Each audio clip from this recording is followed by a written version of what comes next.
میں تو امتی ہوں اے شاہ امم، کر دے میرے آقا اب نظر کرم، میں تو امتی ہوں۔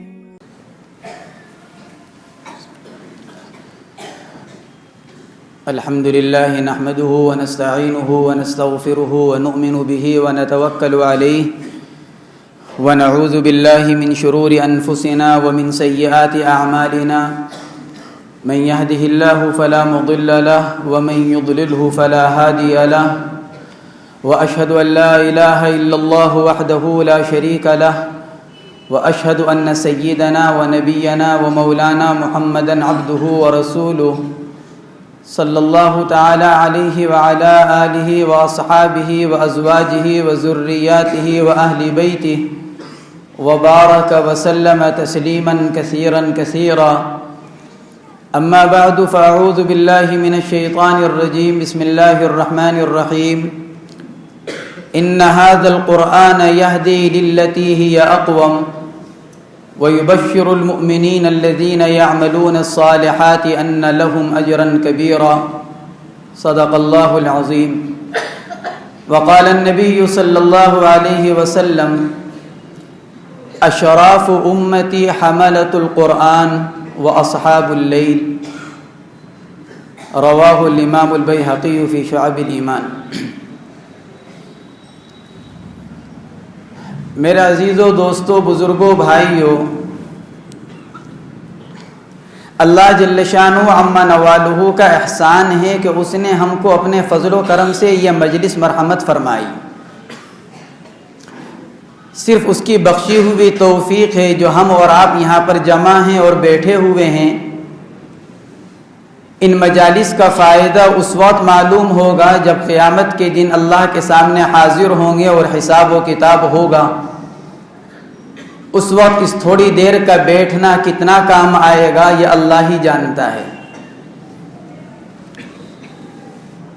اس لیے ان مجالس میں شرکت میں جتنا بھی اللہ کا شکر ادا کیا جائے وہ کم ہے۔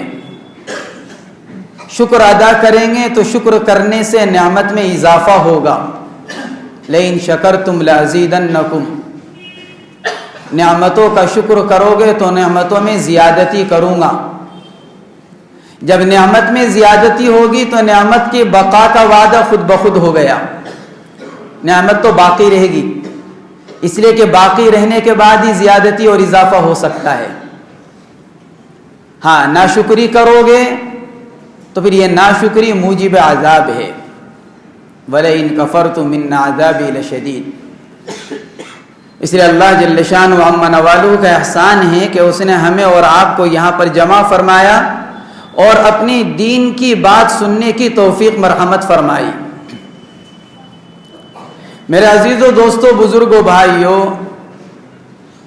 سب سے بڑی سعادت اور سب سے بڑی خوشبختی یہ ہے کہ ہمارا اور آپ کا تعلق قرآن پاک سے قائم ہو جائے۔ قرآن پاک سے جس کا تعلق قائم ہوا اس سے زیادہ خوش نصیب اور سعید کوئی شخص نہیں ہے۔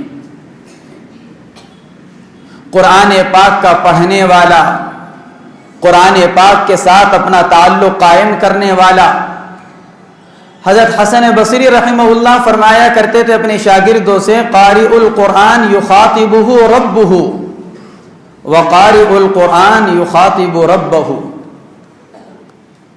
قرآن پاک کی تلاوت کرنے والے سے خود خدا بات کرتا ہے، خود اللہ بات کرتا ہے، اور قرآن پاک کی تلاوت کرنے والا اللہ سے بات کرتا ہے۔ جب آدمی قرآن پاک کی تلاوت کرتا ہے تو اللہ اس سے بات فرما رہے ہیں اور یہ پڑھنے والا اللہ سے بات کر رہا ہے۔ امام خطیب بغدادی علیہ الرحمہ نے تاریخ بغداد میں حدیث نقل کی سیدنا حضرت انس بن مالک رضی اللہ تعالی عنہ کے واسطے سے: اذا احب احدکم ان یحدث ربہ فلیقرأ القرآن۔ جب تم میں سے کسی کا اپنے رب سے بات کرنے کو جی چاہے تو قرآن پاک کو پڑھ لیا کرو۔ جب اللہ سے بات کرنا چاہو تو قرآن پاک کھول کر بیٹھ جاؤ۔ قرآن پاک کا پڑھنا اللہ سے بات کرنا ہے. یہ اتنی بڑی فضیلت کی چیز ہے. اس لیے جس نے اپنا تعلق قرآن پاک کے ساتھ قائم کر لیا اس سے زیادہ خوش نصیب اور اس سے زیادہ خوش بخت کوئی آدمی نہیں. یہ اللہ کا احسان ہے کہ اس نے ہمیں اپنے اسی کلام پاک کی نسبت پر یہاں پر جمع فرمایا. میرے عزیزوں، دوستوں، بزرگوں، بھائیوں، کوئی عبادت ایسی نہیں ہے جس کے اندر عبادت کرنے والا اللہ سے بات کرتا ہو اور پوری عبادت میں اللہ اس سے بات کرتے ہوں. کوئی عبادت ایسی نہیں کہ پوری عبادت میں اللہ بندے سے بات کرتا ہو. نماز کے اندر جزئی طور پر ملتا ہے. جب بندہ سورہ فاتحہ کی تلاوت کرتا ہے تو اللہ فرماتا ہے اثنا علی عبدی حمیدنی، اثنا علی عبدی حمیدنی عبدی، کہ میرے بندے نے میری تعریف کی، میرے بندے نے میری ثنا بیان کی، جزئی طور پر. لیکن قرآن پاک کی تلاوت ایسا عمل ہے کہ جب تک بندہ قرآن پاک کی تلاوت کرتا ہے اللہ اس سے باتیں کرتا ہے.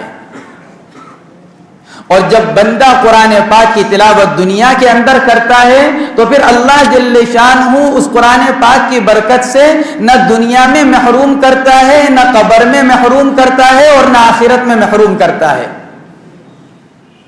علماء نے لکھا ہے قرآن پاک کی تلاوت کرنے والا انتقال ہو جانے کے بعد جب قبر میں رکھا جاتا ہے تو قرآن پاک اس کے کفن کے اندر سینے پر سے آ کر چمٹ جاتا ہے.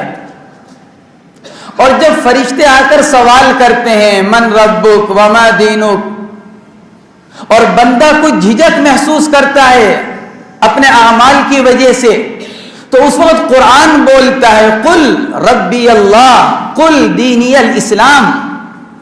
ارے کہتا کیوں نہیں کہ میرا رب اللہ ہے، میرا دین دین اسلام ہے. فرشتے کہتے ہیں حل مع المیت حی، ارے یہاں تو مردہ قبر میں رکھا گیا، اس کے ساتھ بولنے والا زندہ کہاں سے آ گیا؟ قرآن بول رہا ہے، قرآن اس کو تلقین کر رہا ہے کہ دو جواب، آنے والے فرشتے کو جواب دو. تو فرشتے بھی حیرت میں پڑ جاتے ہیں کہ قبر میں تو مردہ رکھا گیا، ہمارے پاس سوال کرنے کے لیے مردے کے پاس بھیجا گیا، پھر یہ اس کے ساتھ بولنے والا زندہ کہاں سے آ گیا؟ آدمی محروم کہیں نہیں ہوتا، قرآن اس کا سفارشی بنتا ہے. مسلم شریف کی روایت ہے حضرت ابو امامہ باہلی رضی اللہ تعالیٰ عنہ کے واسطے سے اقرأوا القرآن فإنه یأتی یوم القیامة شفیعا لأصحابہ، قرآن پڑھا کرو کیونکہ قیامت کے دن یہ اپنے پڑھنے والے کے لیے سفارشی بنے گا، شفاعت کرے گا. اس لیے میرے عزیزوں، دوستوں، بزرگوں، بھائیوں، ہم میں سے ہر ایک اس کا محتاج ہے کہ ہمارا تعلق قرآن پاک سے قائم ہو جائے. قرآن پاک کے اندر اللہ نے ہدایت ہی ہدایت رکھی ہے. اللہ کا اعلان ہے قیامت تک آنے والے آخری انسان کی ہدایت بھی قرآن پاک کے اندر ہے. قرآن کو چھوڑ کر ہدایت نہیں مل سکتی. اسی لیے حضرت مولانا الیاس صاحب نور اللہ مرقدہ فرمایا کرتے تھے کہ قرآن پاک کی تلاوت سے فارغ ہو کر اللہ سے دعا مانگا کرو، اے اللہ آپ نے اس قرآن میں میرے حصے کی جو ہدایت رکھی ہے وہ مجھے مرحمت فرما دے. فرمایا کرتے تھے کیونکہ اللہ نے ہر انسان کی ہدایت قرآن میں رکھی ہے، لہذا بندہ قرآن پاک کو پڑھ کر اللہ سے اپنے لیے ہدایت کی دعا مانگے، کیونکہ ہدایت کا سرچشمہ ہے، سراپا ہدایت ہے، سراپا خیر ہے، سراپا نور ہے. جو اس کے ساتھ اپنا تعلق قائم کرے گا وہ بھی صاحب خیر بنے گا، وہ بھی نور والا بن جائے گا. قیامت میں اس کے ساتھ ساتھ نور ہوگا، قبر میں اس کے ساتھ نور ہوگا، زندگی میں دنیا میں اس کے ساتھ نور ہوگا، کیونکہ قرآن کی برکت سے اللہ جل شانہ اس کو حیات طیبہ مرحمت فرمائے گا، پاکیزہ زندگی، ایمان، اعمال صالحہ وہی کرے گا جو اپنا تعلق قرآن پاک کے ساتھ قائم کرے گا. حضرات صحابہ کرام رضوان اللہ تعالی علیہم اجمعین کو اللہ جل شانہ نے جو مقام اور مرتبہ مرحمت فرمایا وہ قرآن پاک کی برکت سے۔ اللہ کے نبی علیہ الصلاۃ والسلام نے مجالس کے ذریعے سے، مسجد کے ذریعے سے، وعظ و نصیحت کے ذریعے سے حضرات صحابہ کرام کو قرآن پاک سے جوڑا، ان کے مزاج کو قرآنی مزاج بنایا اور ان کی فکر کو دینی فکر بنایا۔ یہ آپ نے محنت فرمائی، اور صحابہ کرام نے بھی قرآن پاک سے اپنا تعلق قائم کیا۔ اللہ نے ان کو عزتوں کی بلندیوں پر پہنچایا، دین اور دنیا کی کامیابیاں مرحمت فرمائی اور ہدایت کے دروازے کھول دیے۔ حضرت عمر فاروق رضی اللہ تعالیٰ عنہ ایمان لے کر نہیں آئے، لیکن قرآن پاک کی آیت کا احترام کیا۔ جب ہمشیرہ نے کہا کہ تم ناپاک ہو اور اس آیت کو نہیں چھو سکتے، تو غسل کیا اور غسل کر کر قرآن پاک کی آیت کو چھوا، اس کا احترام کیا، اس کو عزت دی۔ اللہ جل شانہ نے قبول فرمایا قرآن کے احترام کی برکت سے اور اللہ کے نبی علیہ الصلاۃ والسلام کی دعا کی برکت سے۔ اللہم اعز الاسلام بابی جہل بن ہشام او بعمر بن الخطاب، دعا مانگی تھی اللہ کے نبی علیہ الصلاۃ والسلام نے، اے اللہ اس اسلام کو یا تو ابو جہل کے ذریعے سے یا عمر بن الخطاب کے ذریعے سے عزت عطا فرما، قوت تقویت عطا فرما۔ یہ دعا مانگی تھی اللہ کے نبی نے۔ ابن ماجہ شریف کی روایت ہے او بعمر بن الخطاب خاصتاً، اللہ خواہش یہ ہے کہ عمر بن الخطاب کو ایمان مل جائے۔ لیکن یہ مقام کہیں سے ملا؟ قرآن پاک کے ساتھ جڑنے سے۔ جب قرآن پاک کے ساتھ جڑے ہیں تو اللہ کے نبی نے ایک مرتبہ فرمایا تھا ہنیئا لک یا عمر، جمیع الملائکۃ یحترمونک، عمر تیرے لیے بڑی خوشخبری ہے، آسمان کے سارے فرشتے بھی تیرا احترام کرتے ہیں، کیونکہ اپنا تعلق قرآن سے جوڑا اور قرآنی زندگی کو اپنی زندگی بنایا۔ صرف حروف نہیں رہے، صرف الفاظ نہیں کہ پڑھتے چل رہے ہیں، پڑھ رہے ہیں کہ نہیں، قرآن کو اپنی زندگی بنایا۔ اس لیے حضرت عمر فاروق رضی اللہ تعالیٰ عنہ کے حالات میں لکھا ہے 12 سال میں جا کر سورہ بقرہ پوری ہوئی۔ ہمارا بچہ 4 مہینے میں پوری کر لیتا ہے، 6 مہینے میں، کہ کیوں؟ کہ قرآن کو اپنی زندگی بنایا، صرف حفظ نہیں، صرف یاد کرنا نہیں، بلکہ اپنی زندگی کو وہ زندگی بنایا جس پر اللہ نے اپنے نبی کے ذریعے سے کامیابی کا وعدہ فرمایا کہ ہم جو تم کو کتاب دے رہے ہیں اور قرآن دے رہے ہیں اور کتاب ہدایت دے رہے ہیں، اس کو اپنی زندگی میں لے کر آؤ گے تو ہدایت پاؤ گے اور کامیابی حاصل کرو گے۔ تو اس کتاب کو اپنی زندگی میں لانے کے لیے 12 سال لگا دیے سورہ بقرہ کے یاد کرنے میں۔ اس لیے صحابہ فرماتے تھے کہ ہم ایک سورت سے دوسری سورت پر اس وقت تک منتقل نہیں ہوتے تھے جب تک پچھلی سورت کے تمام احکامات کو معلوم حاصل نہیں کر لیا کرتے تھے۔ اس ایک سورت میں اللہ نے کیا فرمایا، اللہ کیا چاہتا ہے، اللہ نے کن باتوں سے منع کیا، جب تک ان ساری باتوں کا علم ہم حاصل نہ کر لیتے، ہم ایک سورت کے ختم ہو جانے کے بعد دوسری سورت شروع نہیں کیا کرتے تھے۔ یہ قرآنی زندگی، اسی قرآنی زندگی کے اوپر اللہ جل شانہ نے حضور اکرم صلی اللہ علیہ وسلم کے ذریعے سے صحابہ کو پھر بشارتیں سنائیں، جیسا حضرت عمر فاروق رضی اللہ تعالی عنہ، حضرت عثمان غنی رضی اللہ تعالی عنہ، کہ ہر جنت میں ہر نبی کا ایک فریق، ایک رفیق، اور میرا رفیق اور میرا ساتھی کون؟ کہ عثمان تم۔ علی تیرے لیے خوشخبری کہ میری اور تیری جنت آمنے سامنے ہوگی قیامت میں۔ کتنا بہترین پڑوس، یہ ساری خوشخبریاں صحابہ کرام کو جو ملی میرے عزیزو دوستو بزرگوں بھائیوں، وہ قرآن کی وجہ سے ملی، قرآن کو اپنی زندگی بنانے کے لیے اور قرآن پر عمل کرنے کی وجہ سے، اور پھر اس قرآن کو اپنی زندگی میں لانے کے لیے صحابہ کرام نے جتنی قربانیاں دی ہم اور آپ اس کے بارے میں سوچ نہیں سکتے، کیونکہ ہدایت جو اللہ نے قرآن پاک کے اندر رکھی میرے عزیزو دوستو بزرگوں بھائیوں، ہدایت اللہ نے قربانی کے ساتھ رکھی ہے، قربانی کے بغیر ہدایت نہیں ملتی، والذین جاہدوا فینا لنہدینہم سبلنا۔ قربانیاں، صحابہ نے اپنی جانوں کو قربان کیا، ہم قرآن کو اپنی زندگی بنانے کے لیے اپنے عیش و آرام کو قربان کرنے پر تیار نہیں۔ حضرت مولانا الیاس صاحب نور اللہ مرقدہ فرمایا کرتے تھے، اللہ کے نبی علیہ الصلاۃ والسلام نے اپنی اور اپنوں کی قربانی سے اس امت کو بنایا، اپنی اور اپنوں کی قربانی سے اس امت کو بنایا، تم اپنے عیشوں کو قربان کر کر امت کو بچا لو۔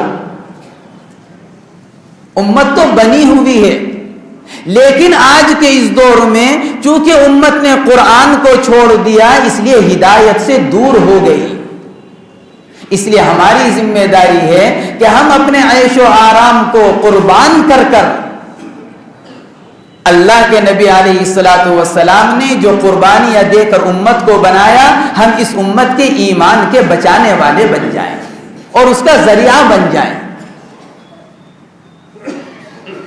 یہ قربانیاں تو میرے عزیزو دوستو بزرگوں بھائیوں، بات تو مختصر سے عرض کرنی ہے، حضرت کے انشاءاللہ ملفوظات سماعت فرمائیں گے۔ عرض یہ کرنا ہے کہ اللہ جل شانہ و عما نوالہ اگر ہمیں قرآن پاک سے جوڑ دیتا ہے پھر تو ہماری کامیابی ہے، دنیا میں بھی کامیاب اور آخرت میں بھی کامیاب، اور اگر خدا نخواستہ ہماری زندگی قرآن سے ہٹ جائے اور قرآن ہماری زندگیوں سے نکل جائے تو پھر دنیا کی بھی ناکامی اور آخرت کی بھی ناکامی۔ لا تکونوا کالذین نسوا اللہ فانساہم انفسہم، اے ایمان والو ان لوگوں کی طرح مت ہو جاؤ جنہوں نے اللہ کو بھلا دیا، اور جب انہوں نے اللہ کو بلایا تو اللہ نے ان کو ان کی جانوں کی طرف سے بے پرواہ کر دیا، حقیقی نفع نقصان ہی بھلا دیا کہ حقیقی نفع کس چیز میں ہے اور حقیقی نقصان کس چیز میں ہے۔ جب زندگی سے قرآن نکلا، جب زندگی سے دین نکلا تو ایک ایمان والے کے دل سے اس کا حقیقی اور نفع نقصان کا تصور بھی نکل گیا، اور اس کا نفع اور نقصان صرف یہ دنیا رہ گئی، دنیا کے نفع کو نفع سمجھ رہا اور دنیا کے نقصان کو نقصان سمجھ رہا ہے۔ اس لیے کہ جب دل سے قرآن نکلا اور دل سے دین نکلا تو دل میں دنیا آئی، کیونکہ دل میں ایک وقت میں ایک ہی چیز رہ سکتی ہے، لا یجتمع شیئان فی آن واحد، ایک ہی وقت میں دو چیزیں جمع نہیں ہو سکتی، یا تو دین ہوگا یا دنیا۔ دل میں اگر دل میں دین ہے تو دنیا نہیں ہوگی، اور اگر دنیا ہے تو دین نہیں ہوگا۔ جو دل میں دنیا کو رکھے گا وہ اپنی آخرت کا نقصان کرے گا۔ من احب دنیا اضر بآخرتہ، جس نے دنیا کو اپنا محبوب بنا لیا اس نے اپنے آخرت کا نقصان کر لیا۔ ومن احب آخرتہ اضر بدنیا، اور جس نے آخرت کو اپنا محبوب بنا لیا، دل میں آخرت کو اتار لیا، اس نے اپنی دنیا کا نقصان کیا۔ دنیا کا نقصان کیا کہ ظاہری کہ ساری دنیا حلال حرام کی تمیز کیے بغیر کما رہی ہے اور جائز اور ناجائز کا خیال کیے بغیر خرچ کر رہی ہے، لیکن جب ہمارے دل میں دین آئے گا تو ہم حرام طریقے سے رکنے والے بچیں گے، ناجائز چیزوں سے بچیں گے، تو دنیا خود بخود کم ہوگی۔ یہ دنیا کا نقصان۔ فآثروا ما يبقى على ما يفنى. عقل مند کون؟ کہ عقل مند فرماتے ہیں کہ ترجیح دو باقی رہنے والی چیز یعنی آخرت کو فنا ہونے والی چیز یعنی دنیا کے اوپر. آخرت باقی رہنے والی، دنیا ختم ہونے والی چیز. تو اگر یہ چاہتے ہو کہ تمہاری آخرت بن جائے تو دل کے اندر اپنے دین کو اتارو تو تمہاری آخرت بنے گی. جتنا ہم قرآن پاک کو پڑھیں گے میرے عزیزوں دوستوں بزرگوں بھائیوں، اتنا قرآن کے ساتھ ہمارا تعلق قائم ہوگا. ہمارے بزرگوں کا جو قرآن پاک سے تعلق قائم ہوا وہ کس وجہ سے؟ کہ وہ قرآن پاک کی تلاوت کرنے والے تھے، کثرت کے ساتھ پڑھنے والے، اپنا تعلق اس کے ساتھ قائم کرنے والے. اللہ جل شانہ نے ان بزرگوں کو قرآن کی برکت سے کہاں پہنچایا. یہ قرآن پاک سے تعلق کرنے کا نتیجہ. اس لیے میرا عزیزوں دوستوں بزرگوں بھائیوں، ہم میں سے ہر ایک اس بات کا عہد کرے کہ اپنے اور اپنے اولاد میں سے ایک ایک بچے کا تعلق انشاءاللہ قرآن پاک سے قائم کریں گے اور اپنے بچوں کو حفظ قرآن پاک حفظ کرانے کا اہتمام کریں گے.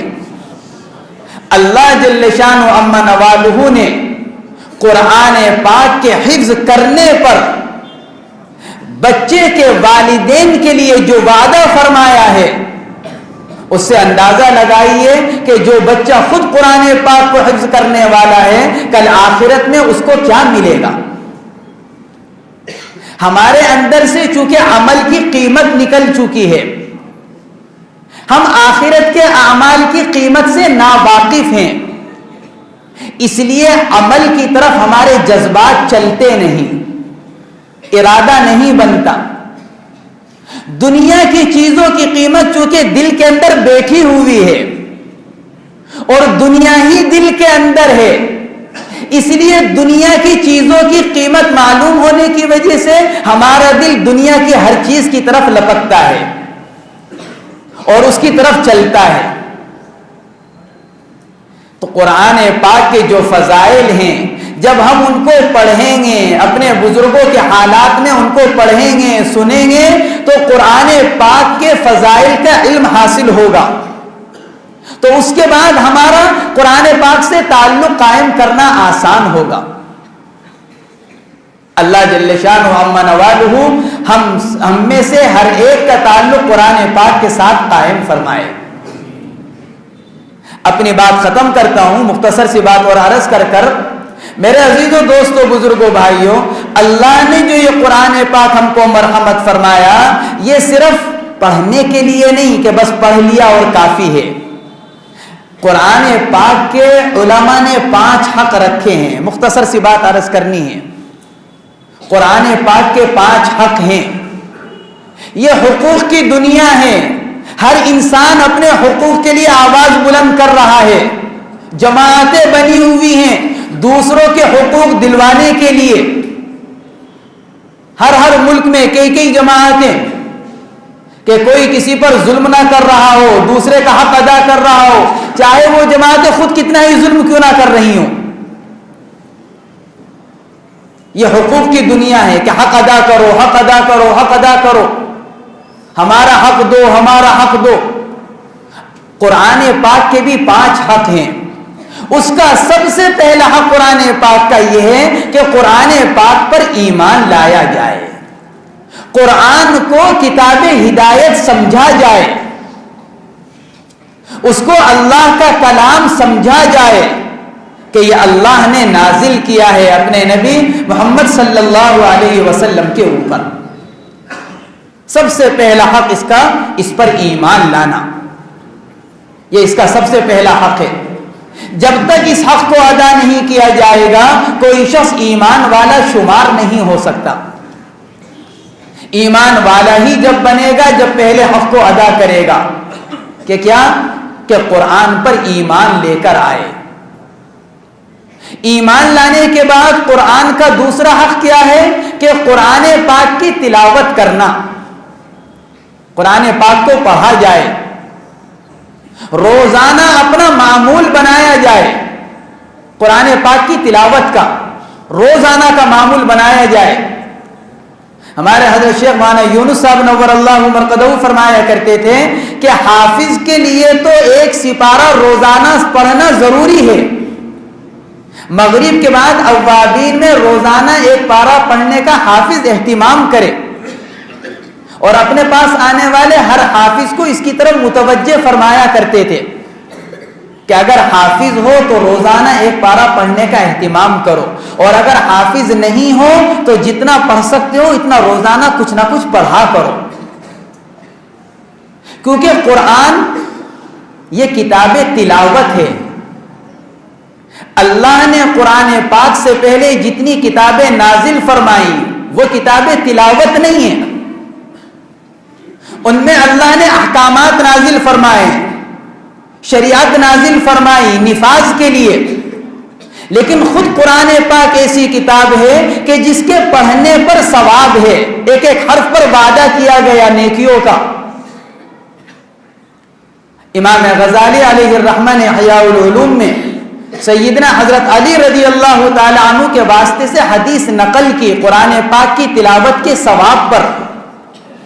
اللہ کے نبی علیہ الصلوۃ والسلام نے ارشاد فرمایا کہ جب بندہ نماز میں کھڑے ہو کر قرآن پاک پڑھتا ہے تو ہر حرف کے بدلے میں 100 نیکیاں ملتی ہیں، اور جب بیٹھ کر تلاوت کرتا ہے تو ہر حرف کے بدلے میں 50 نیکیاں ملتی ہیں، اور بغیر نماز کے باوضو پڑھتا ہے تو 25 نیکیاں ملتی ہیں، اور بلا وضو پڑھتا ہے تو اقل سے اقل 10 نیکیاں اس کو ملتی ہیں۔ اتنا ثواب قرآن پاک کی تلاوت کا۔ اس لیے قرآن پاک کا دوسرا حق کیا ہے؟ قرآن پاک کے پڑھنے کا اہتمام کیا جائے، کیونکہ اس کا سب سے بڑا فائدہ کیا کہ سب سے بڑا فائدہ یہ کہ ہم اللہ سے بات کر رہے ہیں، روزانہ ہمیں اللہ سے بات کرنے کا موقع مل رہا ہے۔ اذا احب احدکم ان یحدث ربہ فلیقرأ القرآن، جیسا کہ ابھی حدیث بتلائی، یہ سب سے بڑا فائدہ۔ جب قرآن پاک کی تلاوت ہوگی تو چونکہ قرآن پاک کی تلاوت تمام اذکار میں سب سے افضل ذکر، فاذکرونی اذکرکم، اللہ وعدہ فرما رہے ہیں تم مجھے یاد کرو میں تمہیں یاد کروں گا، اور تمام اذکار میں سب سے افضل ذکر علماء نے صراحت کی افضل الذکر تلاوت القرآن۔ ابو عثمان نہدی رحمہ اللہ ایک مشہور بزرگ گزرے ہیں، فرماتے تھے کہ میں جانتا ہوں کہ اللہ مجھ کو کب یاد کرتے ہیں، میں جانتا ہوں اللہ مجھے کب یاد کرتے ہیں۔ کسی نے عرض کیا کہ حضرت آپ کو کیسے معلوم؟ فرمایا کہ جب میں اللہ کا ذکر کرتا ہوں تو اللہ بھی مجھے یاد کرتے ہیں، وہی وقت اللہ کے مجھے یاد کرنے کا ہوتا ہے جب میں اللہ کا ذکر کرتا ہوں۔ سب سے بڑا فائدہ، جب ہم قرآن پاک کی تلاوت کریں گے تو اللہ جل شانہ بھی ہمارا ذکر خیر اپنے ہاں کریں گے، ہمیں یاد کریں گے۔ قرآن پاک کی تلاوت کے بعد قرآن پاک کا تیسرا حق کیا ہے؟ قرآن پاک کو سمجھنا، سمجھ کر پڑھنا، یہ اس کا ایک تیسرا حق ہے۔ مطلق قراءت پر بھی ثواب، لیکن اصل کیا ہے کہ قرآن پاک کو سمجھ کر پڑھا جائے کہ اللہ جل شانہ ہم سے کیا فرما رہے ہیں، کسی ایسی زبان میں جس کو ہم نہ جانتے ہوں اور ہمارا کوئی محبوب کوئی تحریر لکھ کر بھیجے، آدمی بے چین ہو جاتا ہے کہ ذرا اس کو کسی سے پڑھوایا جائے۔ ہم پڑھنا نہیں جانتے، اس زبان کو نہیں جانتے، تو کسی صاحب زبان سے اس کو پڑھوایا جائے تاکہ پتہ چلے کہ ہمارے محبوب نے اور دوست نے کیا لکھا۔ قرآن اللہ نے عربی زبان میں نازل کیا، اصل تو یہ ہے کہ ہم عربی زبان کو سیکھیں سمجھنے کے لیے۔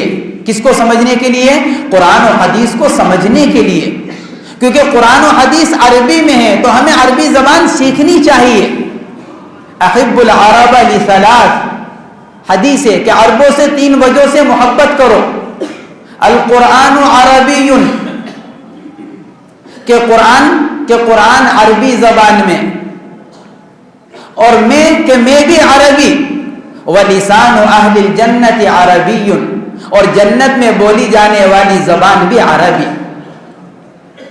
تو جب جو زبان ہمیں آخرت میں بولنی ہے, کیا ہی اچھا ہو کہ ہم اس کا بولنا دنیا ہی کے اندر سیکھ لیں, تاکہ دنیا میں ہم براہ راست اللہ جل شانہ جو فرما رہے ہیں ہم اس کو سمجھنے والے بنے. اور جب تک عربی زبان ہم کو نہ آئے, ہم اپنے اکابر کے لکھے ہوئے ترجمے سے فائدہ اٹھائیں. ہمارے اکابر نے کیا ترجمہ کیا ہے, ہمارے اکابر نے کون سی آیت کے ذیل میں کیا فائدہ لکھا ہے, ہم اس سے فائدہ اٹھائیں. اپنے اکابر کی تحریرات سے, اپنے اکابر کے تراجم سے. حضرت دستانوی نور اللہ مرقدہ کا ترجمہ بیان القرآن. تو تیسرا حق قرآن پاک کا کہ قرآن پاک کو سمجھنا, اور چوتھا حق ہے قرآن پاک کا قرآن پاک پر عمل کرنا. قرآن کو پڑھ کر اور سمجھ کر قرآن پر عمل کیا جائے. میرے عزیزو دوستو بزرگو بھائیو, آج کا مسلمان صرف اس لیے پریشان ہے کہ اس کی زندگیوں سے قرآنی زندگی نکل چکی ہے, اور ایمانی اور قرآنی زندگی نکل کر یہود و نصارہ کی زندگی ہمارے اندر آ چکی ہے. آج کا مسلمان ایمانی زندگی کو چھوڑ کر یہود و نصارہ کی زندگی کو اختیار کیے ہوئے ہیں, جن کو اللہ جل شانہ قرآن پاک کے اندر مغضوب علیہم اور ضالین قرار دے رہا ہے. تو جو انجام ان کا ہوا وہی انجام ان کے راستوں پر چلنے والوں کا ہوگا. آج کا مسلمان اسی لیے بے عزت ہے, آج کا مسلمان اسی لیے ذلیل ہو رہا ہے, آج کا مسلمان اسی لیے پریشان ہے. حضرات صحابہ کرام نے دنیا کے اندر جو ترقی کی ہے اور دنیا کے اندر جو عزت پائی ہے اور دنیا کے اندر جو مقام اور مرتبہ حاصل ہوا ہے وہ صرف اور صرف اس لیے کہ ان کی زندگی ایمانی زندگی تھی. اور آج ہم جو مسلمان جو آج پریشان ہیں وہ صرف اس لیے کہ اس نے ایمانی زندگی کو چھوڑ دیا. جب کوئی موقع آتا ہے, کوئی ضرورت آتی ہے, کوئی حالت آتی ہے, تو اس میں اللہ اور اللہ کے رسول کے حکم کو دیکھنے کے بجائے اور اس پر عمل کرنے کے بجائے غیروں کا طریقے کو دیکھتا ہے اور غیروں کے طریقے پر عمل کرتا ہے. تجارت کو لے لیے, شادی بیاہ کو لے لیجئے, کسی بھی کوئی بھی شعبہ ہو دین کا ہر شعبے میں, دنیا کے ہر شعبے میں, دنیا کا کوئی بھی شعبہ ہو, ہم ہر شعبے میں یہود و نصارہ کے نقش قدم پر چلنے والے ہیں. اسی لیے ہم پریشان ہیں. اگر ہم یہ چاہتے ہیں کہ ہماری پریشانیوں کا خاتمہ ہو جائے اور ہم بھی اللہ کے نزدیک اسی طرح معزز اور مکرم ہو جائیں جیسا کہ پچھلے زمانے کے لوگ تھے, تو اس کا ایک آسان سا نسخہ یہ ہے کہ ہم اپنی زندگیوں میں قرآن کو لے کر آ جائیں, قرآنی زندگی کو زندہ کر لیں. تو اللہ جل شانہ عما نوالہ وہی کامیابی, وہی عزتیں, وہی رفعتیں ہم کو مرحمت فرمائے گا جو پہلے لوگوں کو مرحمت فرما چکا ہے. یہ چوتھا حق ہے قرآن پاک کا. اور میرے عزیز و دوستو بزرگو بھائیو, پانچواں حق ہے قرآن پاک کا اس کی تبلیغ. قرآن پاک کے پیغام کو دوسروں تک پہنچانا. تبلیغ, قرآن پاک کا پیغام دوسروں تک پہنچانا. تبلیغ کے معنی کیا؟ حضرت والا فرماتے ہیں کہ تبلیغ کے معنی ہے دین کی بات دوسروں کو پہنچانا. یہ قرآن کیا کہتا ہے, قرآنی زندگی کیا ہے, قرآن کن باتوں کو کرنے کا حکم دیتا ہے, قرآن کن باتوں سے منع کرتا ہے, یہ دوسروں تک پہنچانا, جس کی مختلف شکلیں ہیں, مختلف قسمیں ہیں. ایک قدمی تبلیغ, دعوت و تبلیغ کا راستہ ہے, یہ بھی تبلیغ کی ایک شکل ہے. دوسری زبانی تبلیغ, لسانی تبلیغ, واعظ و نصیحت کے ذریعے سے, تقریروں کے ذریعے سے, بیانات کے ذریعے سے قرآن و حدیث کے پیغامات کو دوسروں تک پہنچانا, یہ بھی ایک قسم ہے تبلیغ کی. اور تبلیغ کی تیسری قسم ہے قلمی تبلیغ, لکھ کر کتابیں تحریر کرنا, دینی پیغامات تحریر کرنا اور اس کے ذریعے سے دوسروں تک اللہ کے دین کے پیغام کو پہنچانا. جناب رسول اللہ صلی اللہ علیہ وسلم نے بھی خطوط کے ذریعے سے دین کا پیغام دور دور تک پہنچوایا ہے. مختلف بادشاہوں کو دین کا پیغام بھیجا ہے اللہ کے نبی علیہ الصلوۃ والسلام نے. یہ تبلیغ. اور چوتھی قسم کیا ہے تبلیغ کی؟ کہ اپنے بزرگوں کی صحبت، قلبی تبلیغ، روحانیت کے ذریعے سے، اپنی بزرگی کے ذریعے سے لوگوں کے زندگیوں میں دین کو زندہ کرنا، جو اہل اللہ اور اللہ کے نیک بندوں کا طریقہ رہا ہے. اسی لیے علماء نے لکھا ہے کہ اہل اللہ کی صحبت اس زمانے کے اعتبار سے بہت ضروری، کیونکہ جب تک انسان کو اچھی صحبت حاصل نہیں ہوگی اس وقت تک انسان کا دین محفوظ نہیں رہ سکتا اور زندگی میں دین کا آنا مشکل. جب تک کہ کسی اللہ والے کی صحبت ہم کو حاصل نہ ہو جائے. علم بھی ہے، سب کچھ ہے، لیکن اگر کسی نیک بندے کی صحبت ہم کو حاصل نہیں ہے تو پھر یہ علم ہی گمراہی کا ذریعہ بن جاتا ہے. علامہ ابن تیمیہ علیہ الرحمہ نے ایک جگہ لکھا ہے کہ جتنی گمراہ جماعتیں ہیں اور ان گمراہ جماعتوں کے جتنے اصل ہیں ذمہ دار، کہ وہ بڑے علم والے، بڑے صلاحیتوں والے، کوئی علم میں کم نہیں، کوئی صلاحیت میں کم نہیں، بڑی علم والے، بڑی صلاحیتوں والے، سب کچھ، لیکن اس کے باوجود وہ گمراہ ہو گئے اور ان کی گمراہی کی وجہ سے ایک بہت بڑی جماعت ان کی وجہ سے گمراہ ہوئی. فرماتے ہیں کہ ان کے بارے میں جب غور کیا گیا تو ایک ہی چیز نکلی کہ علم بھی بہت، صلاحیت بھی بہت، لیکن ان کو اگر نہیں ملا تو ان کو صحبت شیخ نہیں ملی، اللہ کے نیک بندوں کی صحبت نہیں مل سکی، تو یہ علم ہی ان کی گمراہی کا ذریعہ بن گیا. اللہ جل شانہ و عم نوالہ نے ہم پر اور آپ پر ایک احسان فرمایا کہ اللہ نے ہم کو اپنے نیک بندوں کی صحبت مرحمت فرمائی اور اس کا موقع مرحمت فرمایا. اس لیے جتنا ہو سکے ہم اللہ کے نیک بندوں کی صحبت میں حاضر ہو کر اپنے دین کو تازہ کرنے والے اور اپنی زندگی کا دین حاصل کرنے والے بن جائیں. اللہ جل شانہ و عم نوالہ ہم سب کو قرآن کی برکات سے مالا مال فرمائیں اور اپنے نیک بندوں کی صحبتوں سے ہم سب کو بھرپور حصہ مرحمت فرمائے. وآخر دعوانا ان الحمد للہ رب العالمین.